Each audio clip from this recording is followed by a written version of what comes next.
જય શ્રી રામ, હર હર મહાદેવ. લોકો રોટલા નથી આપતા, પીડા આપે છે, દુઃખ આપે છે.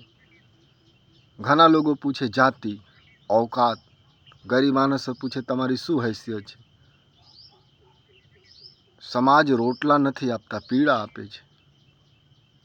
તમે રસ્તા ઉપર કોઈ ચાલતા હોય, કોઈ જતો હોય તો લોકો મજાક ઉડાવે છે, દાંત કાઢે છે, ગરીબ છે તો મદદ કરો. હેસિયત હોય તો મદદ કરો. પણ લોકો પીડા આપે છે. ઘણા લોકો કોઈ ગરીબ માણસને ગાડીમાં બેસાડે પછી આગળ લઈ જાવે ને એટલો પૂછપરછ કરે, એ તો ઠીક છે.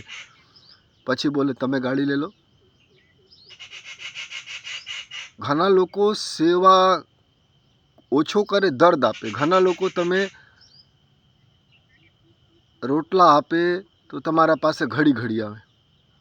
હું જોઉં છું ઘણા આશ્રમોમાં મહાન સંતોને દર્શન કરું છું તો જે થોડા બહુ પૈસા આપેલા હોય એ આગળ આવીને બેસી જાવે, ખુરશી ઉપર, ટેબલ ઉપર. હું આશ્રમમાં 5,000 આપેલા છું, 10,000 આપેલા છું. હું બહુ ખુશનસીબ છું, ભાગ્યશાળી છું કે આવા લોકો મારા પાસે નથી આવતા. આ સમાજ પૈસા આપે તો સાથમાં પીડા આપે, કોઈ મદદ કરે તો પીડા આપે. શુદ્ધ રોટલા આપો અથવા તો શુદ્ધ દુઃખ આપો. પહેલેના રાક્ષસો દુઃખ આપતા તો ખબર હતી લોકોને કે આ રાક્ષસ છે, દુઃખ આપે છે, તો લોકો સાવધાન હતા. આજ તો રાક્ષસ શરીફ બનીને, સજ્જન બનીને આવે છે. આજ તો ખબર નથી પડતું. મારો ગુરુજી કહે છે કલયુગમાં કોણ શૈતાન છે અને કોણ દેવતા છે ખબર નથી પડતા. નહીં તો આજ નાની નાની બાલકી, 5 વર્ષની, 10 વર્ષની દીકરી પવિત્ર જગ્યામાં રેપ થાય, બલાત્કાર થાય. એનું કારણ શું છે? આજ કોણ દેવતા છે, કોણ શૈતાન છે ખબર નથી. આજ લોકો રોટલા આપે, સાથમાં પીડા આપે. અને પહેલેના સમયમાં લોકો રોટલા આપતા ભૂલી જતા. આજ તો કોઈને 10 રૂપિયા આપે ને તો 10 વાર બોલે. ઘણા ગામડામાં લોકો કોઈને ઘર બનાવી દેવે અથવા સરકાર બનાવી દેવે તો જે બનાવેલા હોય એ ન બોલે,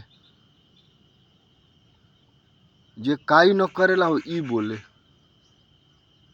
કોઈ ઝાડવા લગાવે, કોઈ સંસ્થા, કોઈ વ્યક્તિ, તો જે ઝાડવા લગાવે એ ન બોલે. જે એક કળશો પાણી એક દિવસ આપી દીધેલા હોય ને ઝાડવામાં, એ આખી જિંદગી બોલે કે હું ઝાડવા મોટો કરેલા છે. આ સમાજ રોટલા નથી આપતા, પીડા આપે છે. મફતમાં કોઈ નથી આપતો. એ તો કરોડોમાં કોઈ વિરલા હોય જે મફતમાં સેવા કરે, ફેરીમાં સેવા કરે અને ભૂલી જાવે. બાકી તો તમે રોટલા ખવડાવે અને મનપસંદ કામ ન થાય તો હલકમાંથી રોટલા કાઢી નાખે.